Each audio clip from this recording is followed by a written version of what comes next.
Welcome to the Embodiment podcast. This show is for you if you see the body as more than a brain taxi. It's for people interested in coming home to the body as a holistic aspect of who we are and how we live. Episodes contain practical tips, exercises you can take away, and interviews with embodiment specialists from around the world. I'm your host, Mark Walsh. So on the show today, we had Sophie and Audrey Boss. So they founded Beyond Chocolate, and I'll explain what that is soon. Have a background in dance, and Sophie's a therapist. Lots and lots of interesting things to say around food today. So both of you, welcome. Thank you. Thank you. Where are you in the world today? I'm in London, North London, in Muswell Hill. I'm in North London too. Okay, let's dive into this. What is Beyond Chocolate? Well,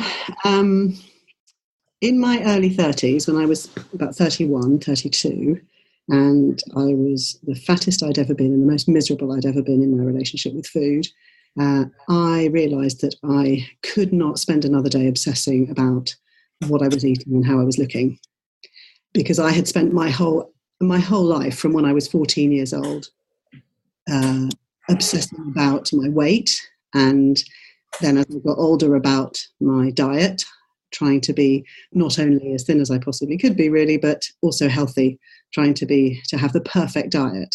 And for those, however many years that is, 16, 17 years, I don't think there was a day that went by that I didn't think about what I was eating, what I wasn't eating, what I should eat, what I shouldn't eat. I tried every diet in the book. I went to naturopaths and nutritionists. I made up my own. From the sort of most obvious kind of Weight Watchers and diets from books to the ridiculous things like trying to survive on a cocktail of maple syrup, lemon juice and cayenne pepper for, 21 days or something. And when I got to that, it got to sort of my early 30s and I just couldn't do it anymore. But then I didn't know what else to do. Like, if I'm not dieting or following some kind of program, if I'm not desperately trying to be good and to stick to eating certain things or not eating other things, if I'm not evaluating how I'm doing based on my weight or how well I'm sticking to the program, I had no idea what to do. And it was quite a desperate moment, actually. It's like, what do you do if you're not dieting or following some kind of plan or on some kind of eating crusade? How do you manage your weight? Because I had your weight, your relationship with food, all of that. I had no idea what to do. And I was really overweight at that point. I was very miserable. I was about to go away on holiday. It was March. I was going away on holiday that summer, and I was determined to go on holiday looking good, wearing a bikini, feeling confident on the beach. And I started a last ditch attempt, and it was the early days of kind of high protein, low carb diets. Those words weren't even around in those days. Nobody talked about carbs and proteins, and talked about fiber and fat, but we didn't talk about food in food groups. Anyway, what I realized now in retrospect was that it was the early days of protein diets, and so I embarked on this diet. It was a 3-month plan. So it would take me to my holiday date, and it had a day in the week when I could eat whatever I wanted. So I reckoned that I could spend 6 days a week depriving myself and eating a fistful of cottage cheese or chicken with some vegetables. And it also had an exercise plan. So I was supposed to go to the park 3 times a week and do this kind of speed walking thing. And then the other 3 times a week, I was supposed to do a weightlifting thing. I bought the bench, never actually put it up. But it was, day 3 or 4, and it was drizzly and grey, and I woke up and I did what I always used to do, which is the first thing I used to do when I was in bed before I even got up, which is put my hand to my belly, which is kind of how I judged the day. How flat did it feel? Was I feeling good? Was I not feeling good? And I was sort of preparing myself to get up and go for this walk in the park. And I knew, I had this awful sinking feeling, because I knew that I wouldn't last 14 weeks or 12 weeks. I just knew it. And so I didn't go, and I stopped and I gave up, really. But I was terrified because I didn't know what to do.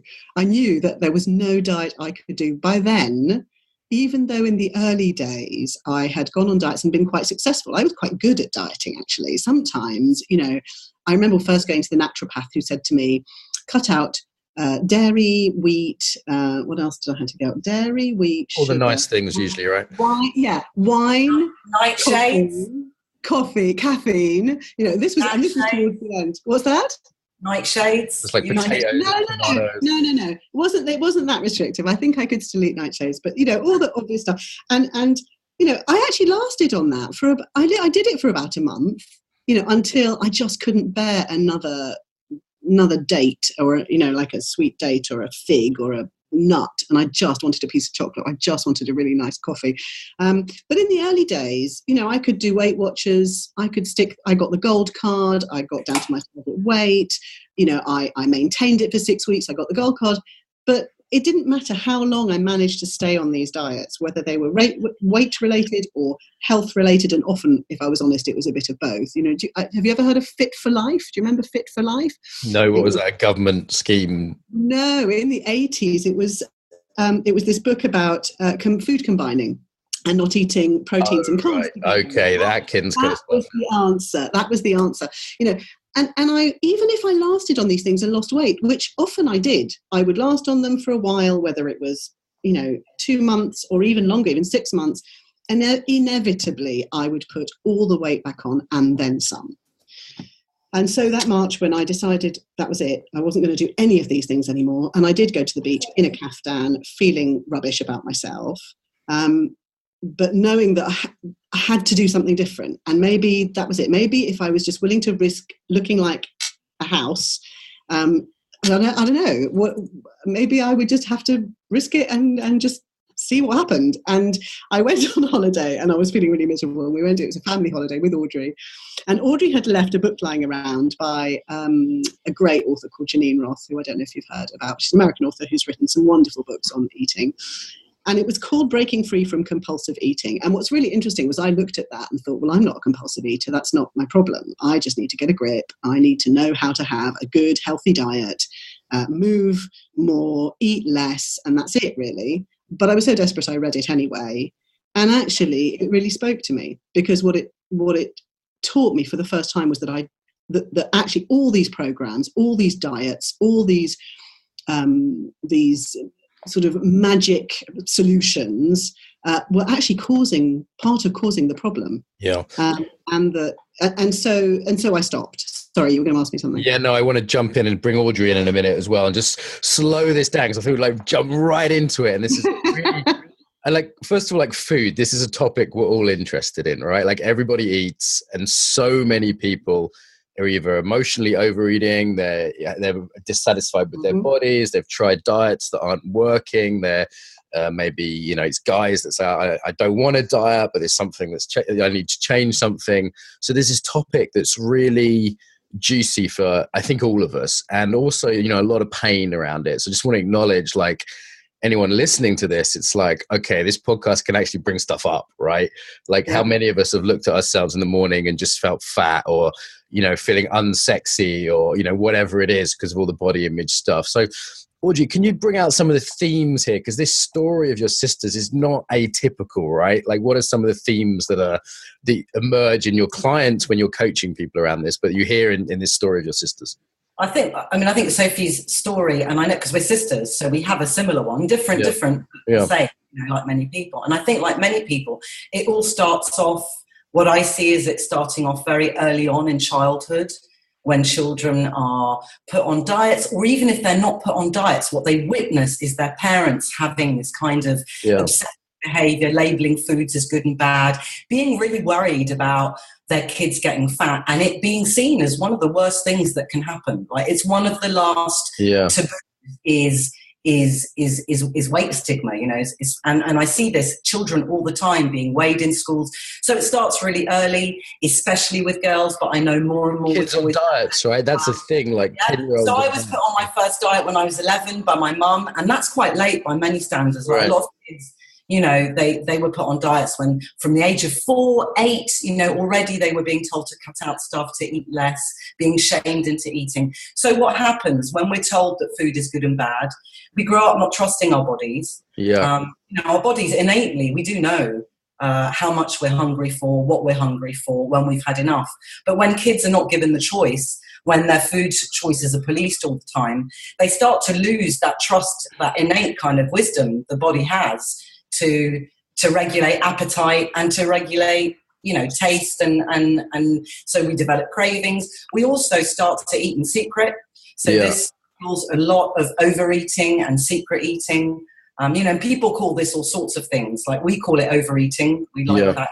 It's a kind of neutral descriptive word for a behavior that we have. But, some people might identify as overeaters and give themselves a label like binge eaters, binge eating disorder. But some people might just spend their days grazing all day or eating too much, being a bit of a pig or treating themselves. And actually, that's still overeating. So we carry those things. It starts from very early on. We carry those things into adulthood.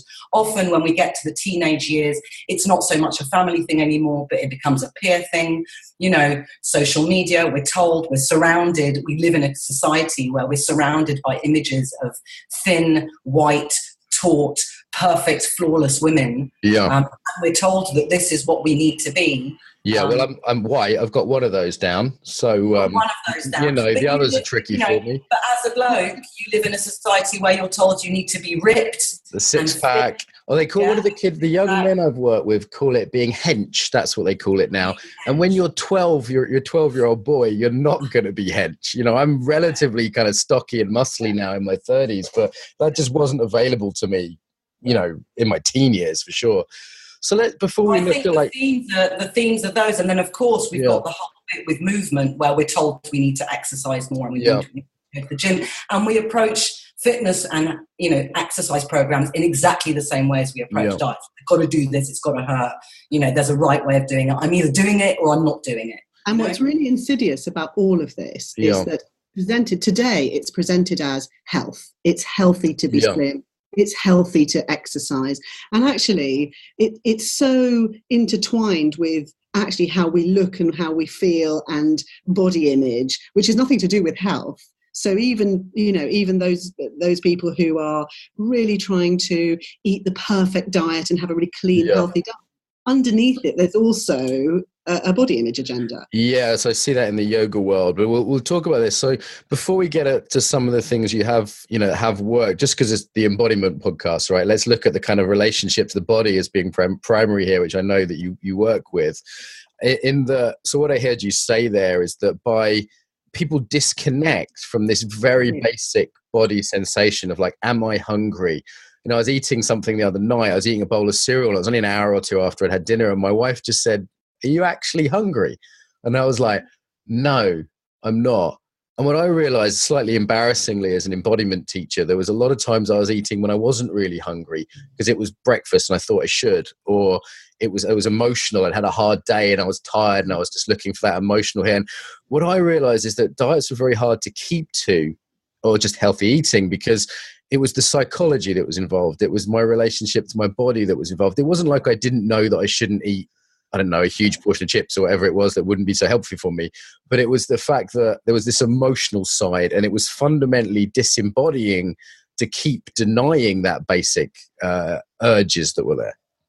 But even the chips is an interesting example, Mark, because there may be occasions when you tune in and what you really want is something hot and salty and crispy, and chips is the perfect satisfying thing. And when you really tune into your body and you have that when you're hungry and you really taste each chip and you let yourself enjoy it if it's enjoyable, and you stop when you've had enough, you may well find you don't finish the whole portion because they're usually enormous, and we're given these days portions that are far larger than our stomachs actually need, most of us, depending on who we are and what we've been doing.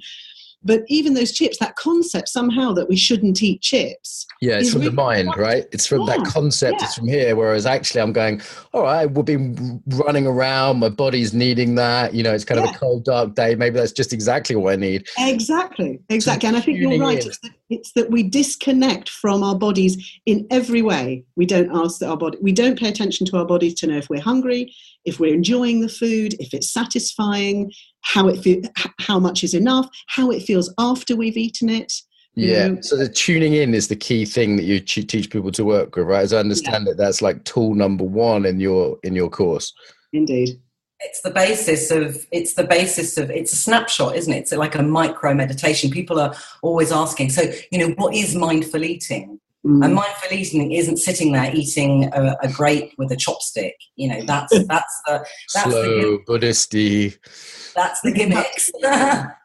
That's the gimmicks that are sold online. Mindful eating is actually, it's a nano or a micro meditation in the moment. Like, how is my body doing right now? What is it hungry for? Where am I at emotionally? What are my emotions telling me about my need for food or the reason why I'm eating? And what are the beliefs? What are the messages that are going through my mind at the moment right now about my hunger, about what I want to eat, about what I should eat? And that's what's important. Once we have an overview, because also the thing about dieting and healthy eating and looking at food merely as a functional thing is that we forget that actually the body, the mind, and the heart are all connected, right? And so every time we eat, we're not just eating with our stomachs and with our digesting bodies, we're also eating with our minds and with our emotions. And all of that impacts everything else. So in order to make a clear choice every time we eat, we need to know where we're at on all of those levels. Yeah.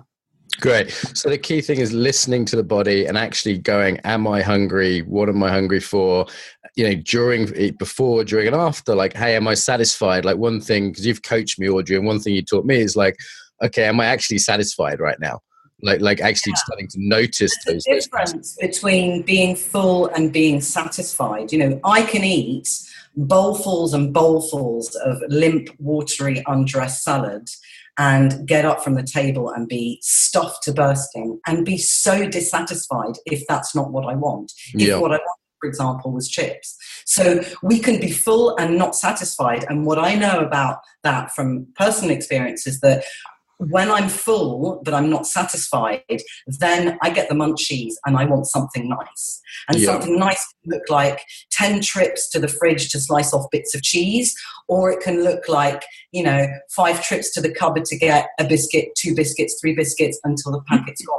Whereas if I sit down and I have a meal where I'm truly satisfied, and that might be full, but it might not be full. It actually doesn't matter whether I'm full or not, but if I'm truly satisfied when I get up from the table, I'm much less likely to think about food again until the next time I eat. Yeah, and that really is an embodied skill right there. Like, it's and you're not so much banning things, are you? Because it's like, this is the chocolate one, right? Hence the name Beyond Chocolate. As soon as you start banning things, it's like when you ban sex with teenagers, they kind of want it more, right? Like if you ban food, you make anything naughty, it becomes the reward. And then people binge on it and it doesn't work so well. And, when I ask people about health, I said, hey, I want to lose a bit of weight. And I remember that thread on Facebook. And people said, don't eat this, don't eat that. And there was like literally 100 things people said I shouldn't eat. And I was like, wow. It was astonishing. You posted a question saying, I'm looking at my eating and I'm looking at overeating as well. And, just considering the kind of things I want to be eating and not eating and having in my diet to feel better. And you got about 100 comments, and there was people were telling you what to cut out. It was amazing. It was always don't eat this, don't eat that, don't do this. And unless there's a really serious kind of allergy or something, do you ever advise people to like totally cut things out? Well, if we come back to the body, what's really helpful is to pay attention to how you feel when you eat certain foods.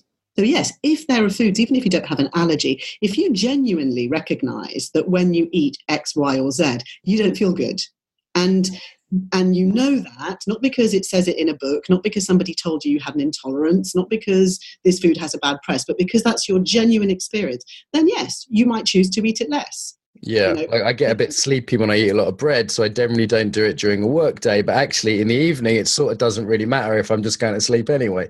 Precisely. And if you enjoy bread, why would you want to ban it from your life forever? And anyway, is it possible? What I have seen working with hundreds and hundreds of people over the years, most people don't successfully manage to cut foods out forever. It doesn't work very well. And no, So, yeah, I mean, essentially, if it just doesn't work, then that's pretty basic. And there's something kind of life denying about a lot of diets. And these isn't necessarily like, they might even have the word diet. And I know a lot of guys don't like that word, particularly in the UK, certainly.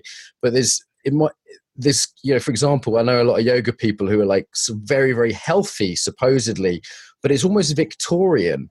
There's a sort of self-policing going on that seems very sort of pleasure denying.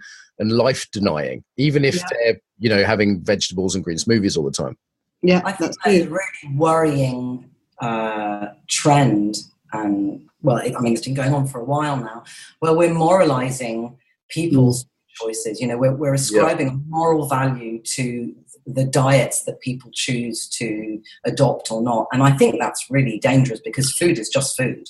And if you look at the history, and I've done lots of research into the history of dieting and diet related things, diets took over, particularly for women, where religion left off. So it's interesting that Victorian, because when once upon a time we were policing our morals through the lens of religion, and you know, nowadays we police it through the lens of health, and really, do we really know what's healthy and what's not healthy with all the contradictory information that's it's very difficult, isn't it? There's so much information, and there's a kind of feminist narrative here, isn't there, as well, as kind of like diets being used as a way of keeping kind of women miserable and weak and kind of obsessed with something on a daily basis and sort of hating themselves. I think keeping them small, Mark. Yeah. Like literally keeping women small. Imagine if all the people you knew, and I'm going to talk about women here, but I really want to make sure that we're inclusive here. That body policing and body shaming is unacceptable across the spectrum of gender. Yeah. And historically, it's true that this has been more the realm of women than of men, and I think that's really changing and shifting. But it's true that until a few decades ago, mainly women. But you know, if all that time and energy that they spend and resources that they spend on controlling the way they eat and being thinner and being healthier, whatever that means, was spent doing other things, I think the world would be quite different, right? There's a lot of energy and money spent on trying to keep women small. I remember keeping themselves small. It's internalized. We see it on our forum. It's just so heartwarming to see these women who, you know, have been around Beyond Chocolate for a while, and we know really well, and how different their lives are today than when they started. Women who stop dieting, who stop policing themselves, who stop judging themselves by how thin or fat they are, by whether they eat the right food or the wrong food. And they start to do all sorts of things, setting up businesses, having better relationships, you know, just feeling freer. It's delightful, actually. Yeah. So there's a lot here, isn't there? It's a juicy topic, and I know it kind of, you know, we've had passionate conversations about this, Audrey, and it seems to sort of be very emotive to people online. I remember I was very shocked when I started realizing like how much energy people were putting into this. And in my earlier years, I never worried about it at all because I was very, very active, had high metabolism, never even crossed my mind. And as I've got to my 30s, it started to become something on my radar. I was going, oh, hang on a minute, this belly's developing, you know, I'm sitting at a desk, I'm an embodiment teacher, so the kind of, you know, the mental kind of shaming comes in of like, hey, I shouldn't be fat. And I've literally had in Russia, where it's really bad, I've had women come up to me and say, you are too fat to be a yoga teacher. How can you be a yoga teacher? And I'm not like super obese, right? I've just got a kind of 30s guy, kind of little pot belly sometimes. And I was like, wow. And then I realized like, oh my God, women have been having this for years. I'm just getting a taste of what a lot of women in my life have been had from media. And it definitely seems to be kind of getting worse for guys rather than better for women. Yeah. Yeah, agreed. And the tide is turning, Mark. Like when we started 17 years ago, I've just realised that we've been talking for a while and we still haven't said exactly what Beyond Chocolate is. So let's say this. Can I take a minute to just tell you what it is? Yeah, what works? If all this stuff, if shaming doesn't work, if cutting things out doesn't work, if, you know, like being mean to yourself, you know, as the Buddha said, if being mean to yourself worked, I'd teach you that, but it doesn't. Yeah. So it's like, what have you found does work to help people? Well, rather than do that, I'd rather tell you how we package it so that then I can tell you how we teach the things that we teach. So okay, but don't be too salesy. No, this isn't about sales. It's just because I'm realising people might be sitting there thinking, but what is it? What do they actually do? You're right. We've written a couple of books. We wrote our first one in 2006 and the second one in 2012. And they're both books about how we can change our relationship with food and our body. and how we can approach overeating in a no diet approach. So there's a general no diet approach out there. It's been around for a while. It's mainly American, obviously, like all these things. And so what we do is we teach people to have to stop dieting, stop trying to restrict and deprive themselves of food, and to have a different relationship with food and their bodies. And we do that through the books that we've written. We have online courses, which is when Sophie talks about the community. We have a large online Facebook community, many groups. We run workshops and we run retreats. So just so that you get a sense of how do we deliver that. What do you do? I've done one-to-one coaching on Facebook. That's right. So we do coaching and we do psychotherapy. And to answer your other question, Mark, what we do is we teach people how to tune in, which is what you were saying earlier, how to pay attention to our bodies and our thoughts and our emotions, to put all three of those together, how to eat when you're hungry. And it sounds simple when you say it like that, but actually most people are completely disconnected from their hunger. It can take quite a while to really relearn what it means to be hungry. As an embodiment teacher who's like working to be in touch with their body every single day, I found it a real journey to be like, okay, am I full now? You know, one of my sort of victories over the last few months has just been to stop eating when I'm full. It sounds so simple, but I was overeating just because it was on my plate, and I was like, at the end of a long day. And the other thing I realized working with you, Audrey, is how holistic it was. Like, you weren't just talking about like, what food do I eat? Or, we're also looking at, okay, am I overworking? Am I tired? And then and then I can't be bothered to cook good food. Am I tired and therefore, or am I lonely because I'm traveling and I'm in Russia somewhere and I'm not getting a good emotional. And I started, like, it's an interesting thing. My wife eats more when she's with me and I eat less, and she tends to get skinnier than is healthy and I tend to get fatter than is healthy. And when we're together and we have this nice relationship, good emotional connection, our eating somehow sort of magically comes to this kind of very healthy level without trying to diet. She's just feeling happy and eating more, and I'm feeling happy and eating a bit less. And it's like, okay, so intimacy is involved, pleasure is involved, tiredness is involved. It's not it's not this cognitive, I just need to know a list of foods that I can't eat or that I should eat, right? And that's what we're interested in helping people to do, is work out what is it that drives their overeating, rather than just labeling them as lazy, greedy, or misinformed. Of really understanding, so what is it? When do I overeat? When am I tempted to eat more? When am I more drawn to these foods than other foods? So that we can really make decisions that work for us. And it's a process, because, a bit like, I imagine, movement. Well, I know my experience of movement. You don't just decide you're going to do yoga and from day one you can do it. It would be ridiculous to suggest that from never ever doing yoga before, you go to the first lesson and you can do it all. But that is of people with diets. We say, here's the plan, now just do it. And we're not interested in, well, there's a process from starting to actually developing this way of eating. It's a practice. It's a practice, like anything, right? Like, we talk a lot about practice on this podcast, and it'd be very interesting to offer practice to people kind of now. If they've people listening to this, they're probably only a few hours away from having a meal. Most of us are in the Western world. Like, what would be your sort of suggestion as a practice for people kind of listening to this podcast wherever they are in the world?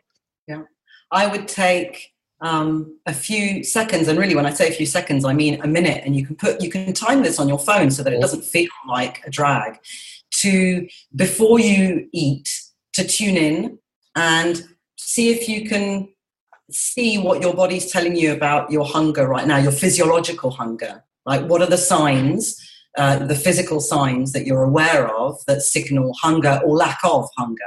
And one of the things we use in our courses and our trainings is a hunger scale, and we use 1 to 5, where 0 is starving, I'm going to bite your arm off, to 5 is I need to unbutton my trousers because I'm stuffed to bursting. So, and place yourself on that scale. Often we don't do that. We sit down and we have breakfast because it's the first meal of the day and we've been told that's what we do. We have lunch because it's lunch break and everyone else's. So tune in with yourself and listen for physical sensations about hunger, and then tune into your emotions and see if there's a feeling that goes with that. Often the way we feel about eating or thinking about eating is a good indication of where we're at. And see if you can notice, or become aware of any thoughts that are specifically linked to eating. And by that especially, I mean thoughts that are not particularly helpful or recurring, or that show us some patterns in the way we eat. Oh, I shouldn't be eating. Oh, I should be watching out. Oh, it's lunch, I'm going to treat myself. Yeah. Oh, I'm exhausted, I wonder if I can have a Mars bar. Whatever. Oh, I shouldn't be having that. I deserve this. I don't deserve this. Sort of thing. Oh, I wonder how many calories are in that. Oh, look, she's having chips. Maybe I should too. Maybe I can too. We have a whole dialogue going on in our head every single time we bring a forkful to our mouths. It's really interesting to discover more about that. And do you think... when we put those three things together, how we're feeling physically, how we're feeling emotionally, and how we're talking to ourselves, then we have a picture, a really interesting picture of, oh, this is how I do food. Yeah. And then put the food on a plate. Sorry, Mark, go on. Do you find that people eat for, in some of the reasons I mentioned that I started to become aware of, even as someone that has mindfulness, going, okay, I wasn't really aware I was eating for that reason, the loneliness, the tiredness. What are some of the main reasons you find people overeating? Those are some of the main reasons. Yeah. I deserve it. I need it. I need a treat. I need a moment. I'll never do it again. I'll eat this today, and then I promise from tomorrow I'll be really, really good. You know, those are some of the reasons we eat. Along with actually, I don't deserve it. I don't deserve to be healthy. I don't deserve to have a good, relationship with food. Funnily enough, that's also one of the reasons. There's also, I think, a lot of overeating is based in a lot of the other reasons why we have compulsive behaviours. We want to get out of our own way, we want to numb or distract ourselves. It's procrastination, it's self-care, all those reasons. And because with food, it's so prevalent and it's so around. It's everywhere, isn't it? Yeah. It's also just mindlessness. We eat because we've been offered it and we don't know how to say no. We eat because it's polite and we might offend someone if we say no again. We eat because it's free. And buffets, it's hotel breakfast, right? Get me. Or because I fucking paid for it.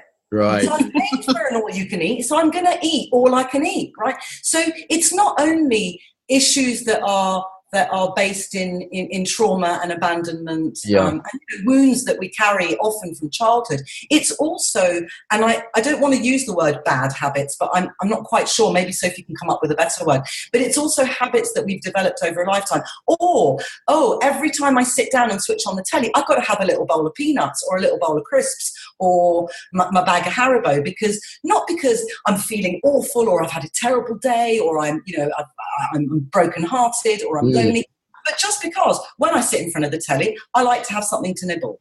So bring in an awareness to how and why we overeat. And again, by overeat, I don't mean necessarily, we have this image of sitting down at a lot of women, there's a narrative of the binger, going to the shops, buying bagfuls of stuff, coming home and then sitting there and eating everything at the table. That's not how it is. We can binge all day long in tiny, tiny bits and pieces. One you made me aware of was just I was having breakfast when I didn't feel like it. Just because I woke up in the morning and had a big dinner, my stomach was still full of food, I hadn't done anything all night but sleep. I'd wake up and go, right, I'm waking up, it's time for breakfast. And I was eating when I just didn't really need to eat. And normally, obviously, the advice is always eat breakfast well. And that's pretty good advice generally. But what I found is some mornings now, what I'll do is I'll make myself a smoothie and just have it a couple of hours later at my desk rather than straight away when I'm not actually hungry. We're not machines, right? Like, you don't pee at the same time every day for the same amount of time every day, right? Depending on how much you've had to drink, what you're doing, where you're going, how much you need to go. And it's the same with food. Some days we're going to need more, some days we're going to need less. We're not machines. We're also living bodies, right? There's also something about what we eat, and there's been over the years a message that as long as it's healthy, you can have as much as you want of it. If you particularly with diets, if you're having salad and healthy food, whatever that is, that's okay to eat it, and you shouldn't eat very much, or you should eat in moderation with foods that are considered unhealthy. But that's also a big source of overeating for many people today. When they think they're eating something healthy, rice cakes with almond butter or bounce balls or smoothies or whatever, they think, oh, well, this is healthy, so I can have as much as I like. But that's still ignoring the body, because even if it's good for you, that's not you may not need very much of it. Makes sense. You also mentioned, Audrey, something that I think, is fascinating. Like, I'm someone I'm 10 years sober. I gave up alcohol 10 years ago. That was a non-negotiable for me. One bit always meant that I want more, and it was affecting my life. So I quit that, and it was relatively easy, actually. I maintained sobriety with, some work, but relative ease. And the idea of it's food that's a little bit different is it's so omnipresent, right? It's everywhere. And the other thing is you have to eat several times a day. If I had to have half a shot of vodka 3 times a day, that would be torture. So there is something quite different about it in terms of relationship to it. You can't just give it up. And not only is it so prevalent, but it's cheap, it's legal. And also, if you were having, I don't know about 3 shots, but if you were necking vodka all day, you wouldn't be able to serve your clients very well. Right. By halfway through the day. I can eat muffins from when I get up in the morning until I go to bed, and nobody needs to know about it. I don't put anyone out as an overeater, as a compulsive eater. The subtleties, Mark, the subtleties of the relationship are challenging. So for many people, the all or nothing is more manageable. I wouldn't say it's that manageable with food, because the reality is, you know unequivocally that with alcohol, that's the impact for you. That if you have some, it doesn't matter whether it's vodka, whiskey, beer, wine, if you have some alcohol, you find it more difficult to stop. And with food, it's not that simple. And even if some people think that, it's sugar or it's white flour, or it's actually not. We can't divide it up that easily. So because it's not so set, so unequivocal, we have to have a relationship with it. And therefore we have to have a relationship with ourselves. We have to be willing to pay attention. Shall I have this? Why am I having this? Shall I have a bit of it? What's it like to say no to myself? What's it like to respect this boundary? And it's more complex. Do you know what I think makes it even harder with food as well, is that when you stopped drinking, I'm making an assumption that you had a real community around you to support you, right? Yeah. I mean, I went to AA meetings, for example, and also people were very supportive. Everyone was like, that was a problem. Good for you. Friends. And you've got someone, you had someone you could call on tap. I mean, I know that there's a really strong support network. So, I had people I met that I could call up if there was a problem. Yeah. So shifting a long life habit like that requires a huge amount of support. And if you think about the society that we live in today, especially, for example, the people who are listening to this podcast, right? We're all interested in embodiment, in self-development, in a more holistic approach to life. We live in a society that demonizes us every time we have a bite. There's no support out there. Look at what happened when you posted on Facebook. Rather than people saying, this is great that you're looking into your relationship with food, you're looking at what they said to you was cut out wheat, dairy, alcohol, sugar. They told me what to do straight away. There wasn't like a connection or an empathy or a sense of like, hey, actually, we can chat about this. It was just, don't do this, just like an order straight away. And if you think about every office across the land where people are going on office diets and talking about their latest diet, the office cooler, there's not a lot going on at the moment where people can talk about this stuff and really get support. So I think that makes the food thing even harder in a way, which is why we're working so hard to create a community where people can support each other.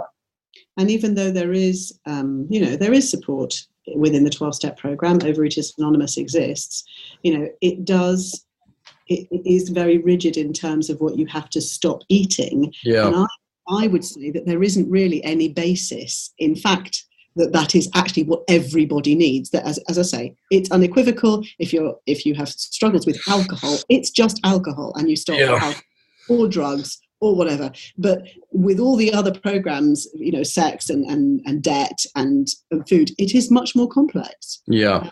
And I'm not suggesting for a moment those programs don't work. I think they're very supportive for some people. Yeah, I have a friend. It's interesting in Sex Addicts Anonymous. They have a thing where they actually set their own.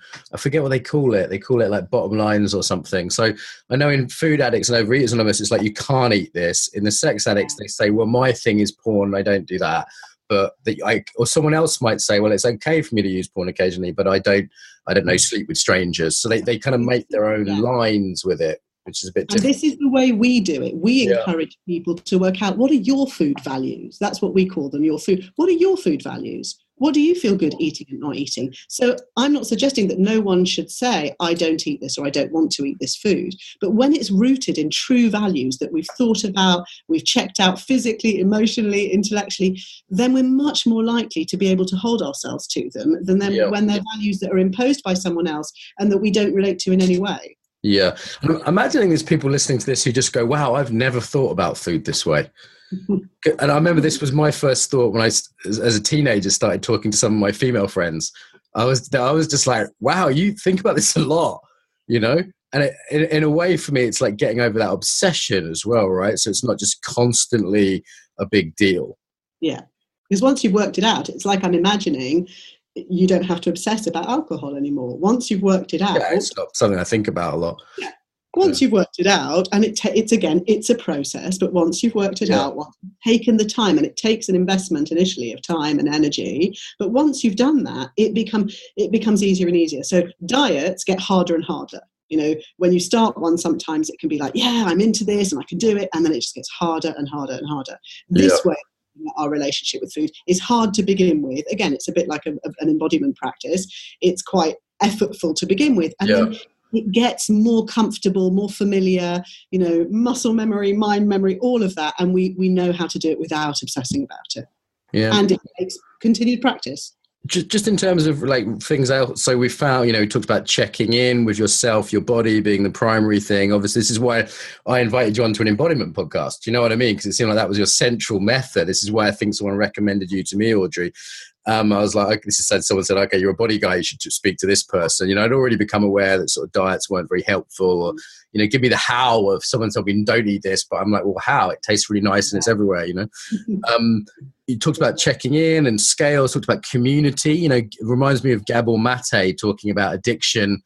You know, his thing that, like, you know, if rats have loads of other rats around them, then they don't get addicted to the cocaine in the water thing. But if they're on their own, they get addicted, you know. So there's the power of community. What else do you find is just, if someone is listening to this, and I guess, first of all, you know, I think I can say this, but I guess you'll back me up, it's just like self-compassion, right? Like, that's exactly what not being so hard on yourself around. So this is something I see in Russia a lot. People just being so hard on themselves.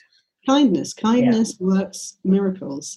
And as you said earlier, you know, we can achieve things by being horrible to ourselves. I mean, it can work. Yeah.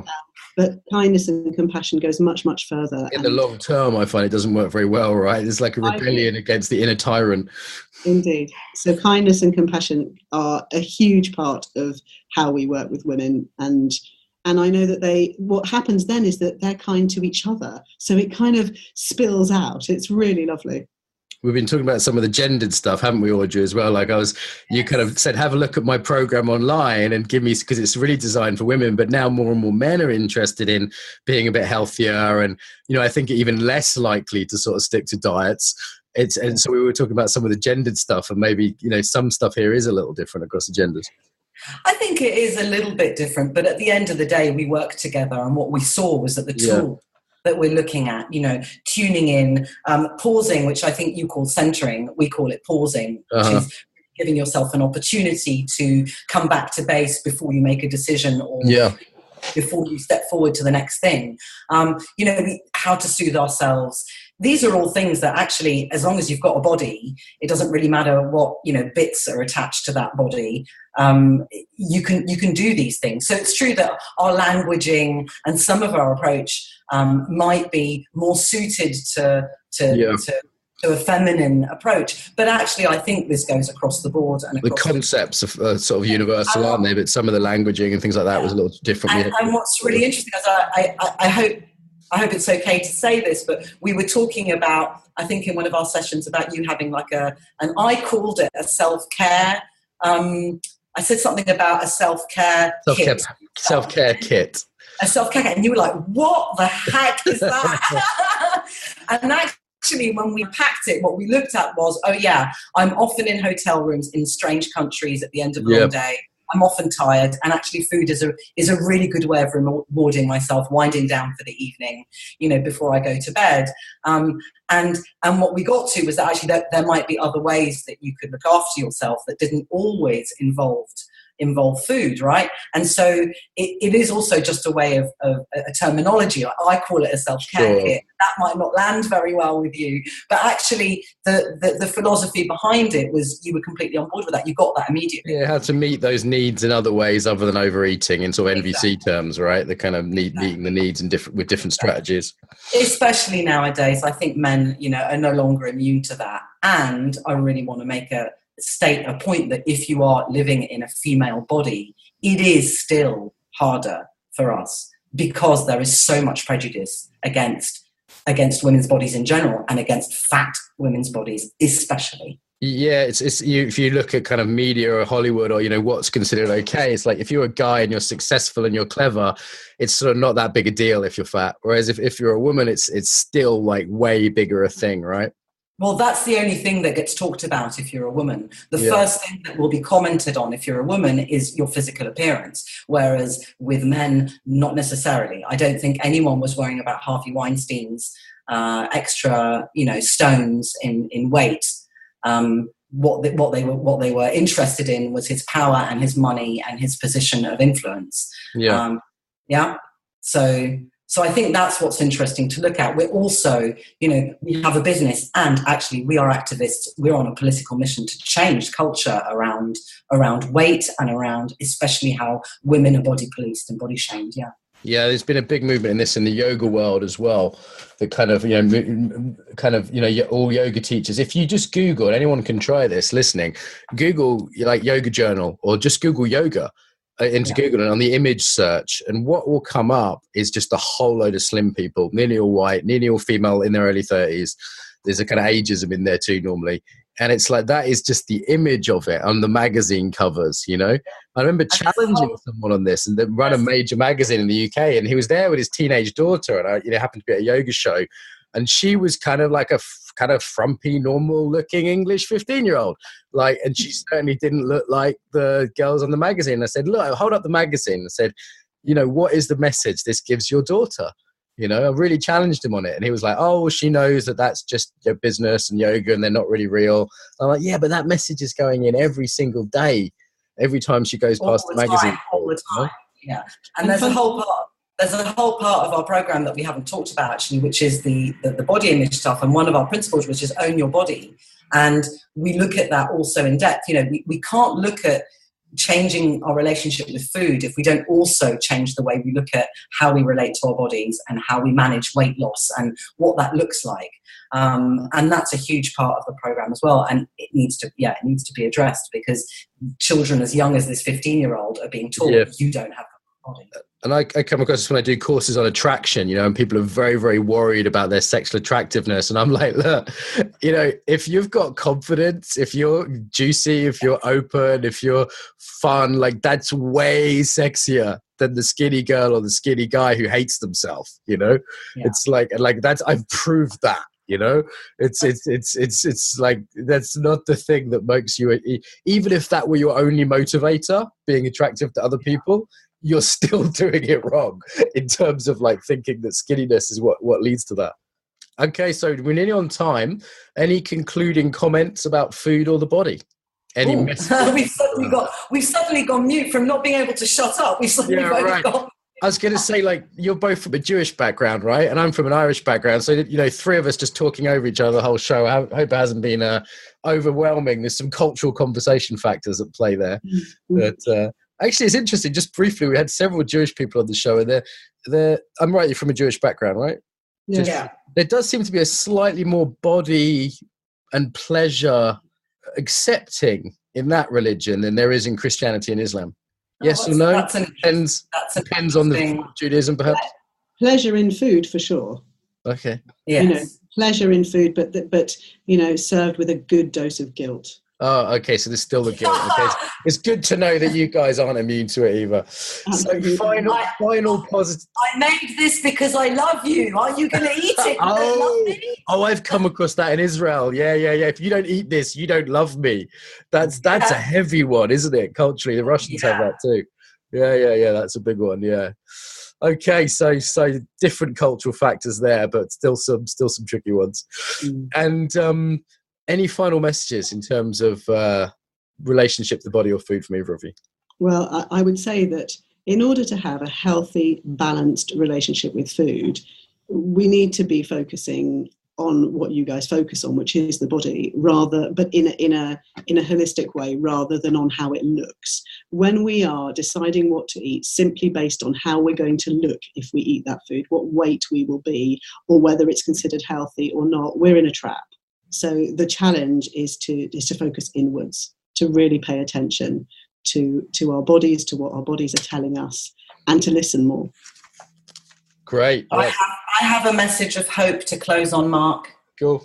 This is for all those people, men, women, and everything in between, who wake up every Monday morning and feel desperate and hopeless when they think about what they're going to eat that day, what they're not going to eat, and who feel a sense of dread. It doesn't have to be that way. Like, there is another way. You can have a relaxed, happy, healthy relationship with food. You don't have to torture yourself.